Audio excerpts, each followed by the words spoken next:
Welcome back to the Tale of the Tape here on Boxing Legends TV. Today we have a monster shootout between two unbeaten but relatively unproven heavyweights at the top of their game. When are you ready? No, I'm ready. I'm ready for you. All right, say by the phone, baby.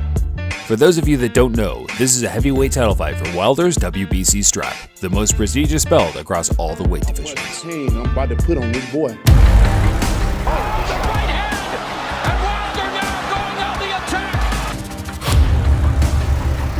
The new WBC heavyweight champion of the world, the bronze bomber, Deontay Wilder.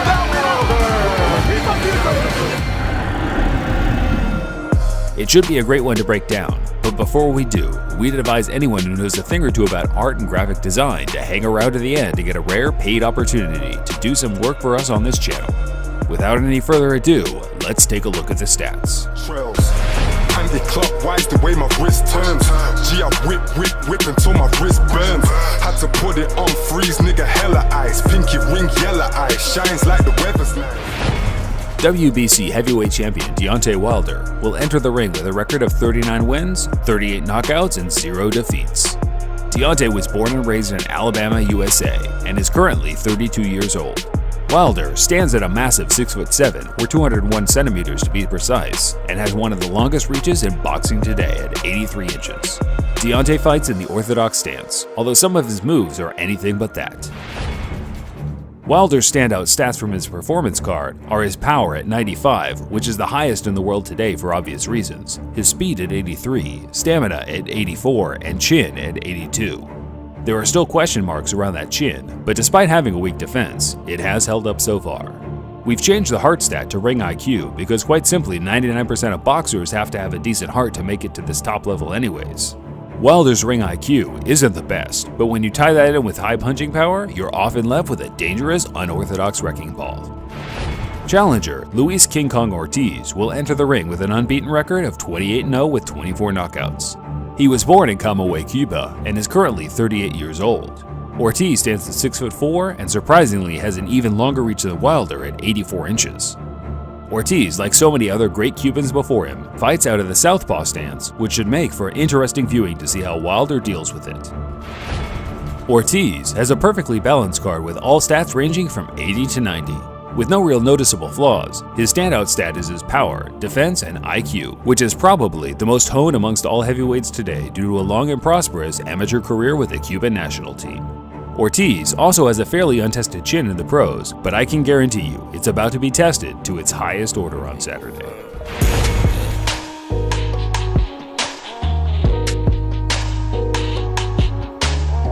If you're watching this video today, I'm guessing by now most of you know Deontay Wilder's story, so I thought it'd be cool to spend a bit more time on the challenger's rise to fame. When my daughter was born, they found a sickness, and it was something that was very bad, and she was born with a necrosis in one of her fingers, and the doctors wanted to amputate the finger, and I was crazy. I told my wife that if they were going to cut her finger, that they should take mine also.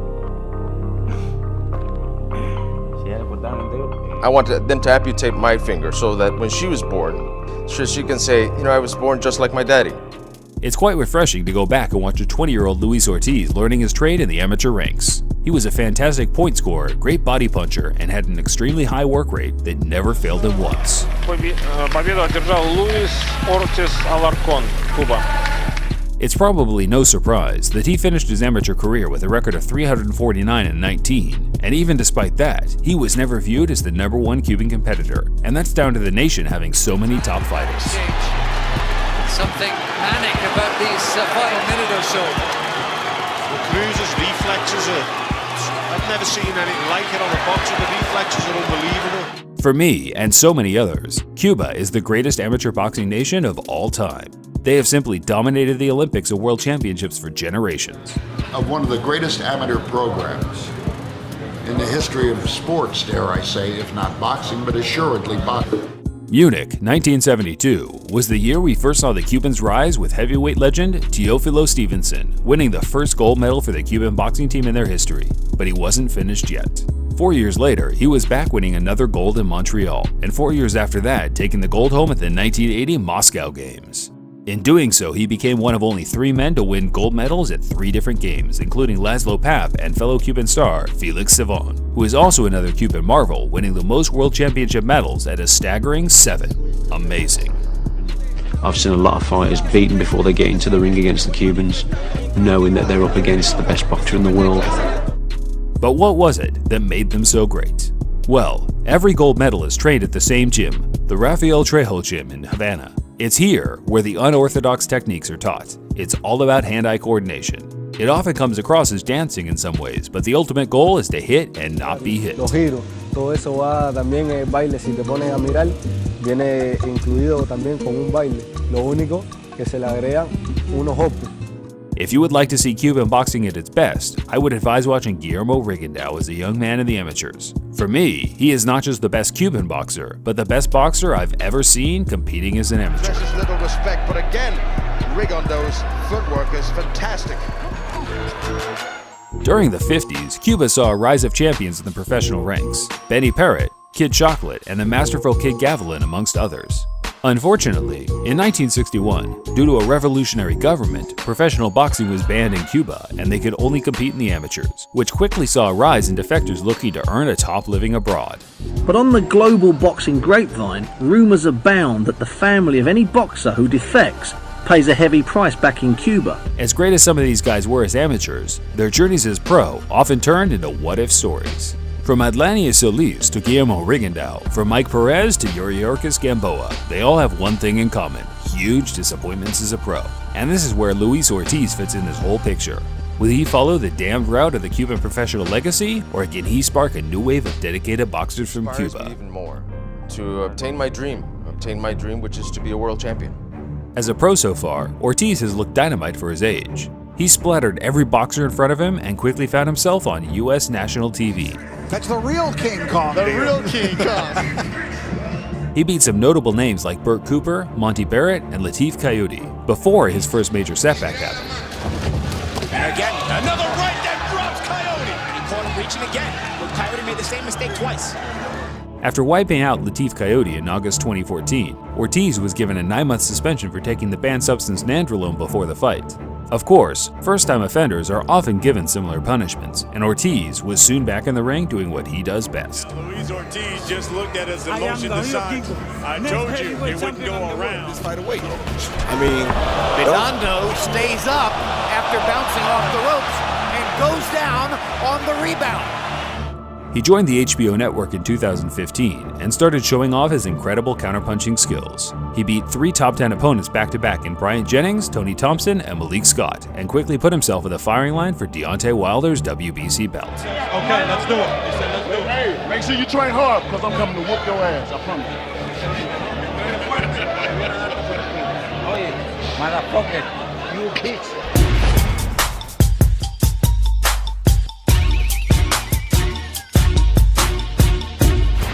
Deontay Wilder's rise to the top was one of an underdog with minimal experience, getting by with his crushing punching power and low-tier opposition. It's a story I've told many times in the past, so just check back through the videos if you want to know more about it. The knockouts, baby. Every time Deontay Wilder have a show, that's what y'all gonna see. Y'all gonna come and get y'all money, baby. Word, knockouts, man. In this segment, we'll focus more on the rights and wrongs he does in the ring. Starting off with the things he does right, his obvious power is a good place to start. Cut by Wilder. Wilder's doing some good. Oh, that's stiff right hand drops front on the spot. As heavily criticized as Wilder is, even his biggest doubters hold their hands up when it comes to his power. Granted, it looks sloppy a lot of the time, but there's a method to the madness. Wilder is good at using his lead hand to distract, block, and even hold his opponents in the position he wants them to be in as he throws the big right hand. Of course, there is tons of power being generated naturally, but look at the way he follows through the power shots. It's like he wants to punch right through them. And if you switch off for even a split second, it's good night. The game plan, he should definitely...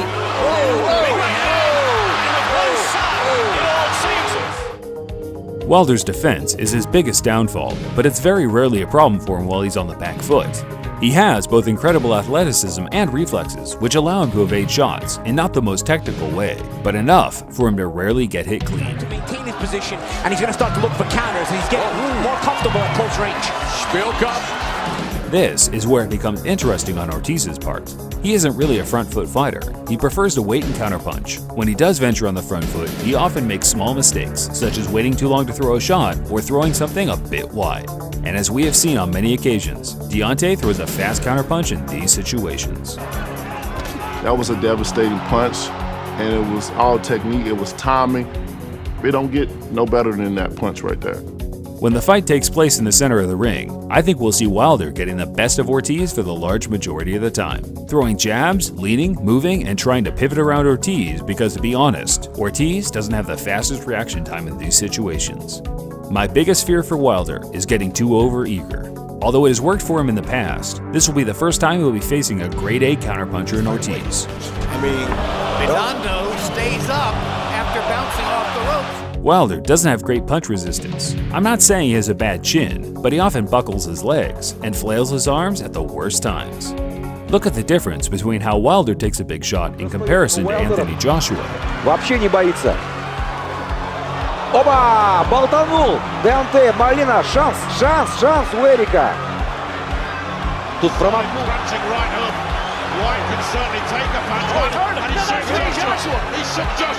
Boxing Defense 101. Get your hands up and your chin down.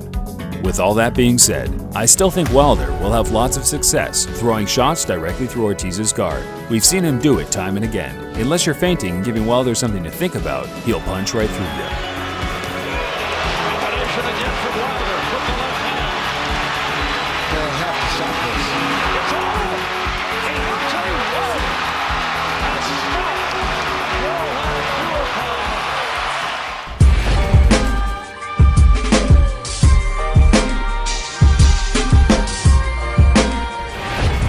Just remember, I only do these Tale of the Tapes for 50-50 fights, so it's never going to be easy for me to pick a winner, and today I think I'll sit on the fence. Can Wilder keep defying the fundamentals of boxing with his power and athleticism?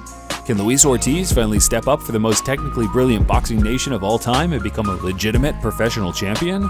All the questions will be answered in a few days' time. In the meantime, I'd love to know your opinions down below. As we said earlier, we're giving you guys at home a chance to be a part of Boxing Legends TV moving forward. If you're a graphic designer, a keen artist, or just fancy giving it a go, we are looking to rebrand our logo and YouTube background. We want to keep the name Boxing Legends TV, so it's important to make it visible on the YouTube header. Whether you want to include boxers, text, links to my social media, it's all up to you. But we'll be paying $50 for the one we feel is best fitted to our brand. We could have gotten it done elsewhere for much less, but I thought it'd be a cool little project for any of you designers out there. I personally like the black and green theme, but I'm open to different color schemes as well. Once you've finished with your design, send them over to boxinglegendsart@yahoo.com. That's boxinglegendsart@yahoo.com, or shoot me a message on Twitter. Be sure to get the dimensions right, which can be figured out by a quick Google search. If we really like your design, we might even offer you an opportunity to do some other paid work for us like thumbnails and a top secret project we're currently working on. You have 1 week from this video's release to get your edits in.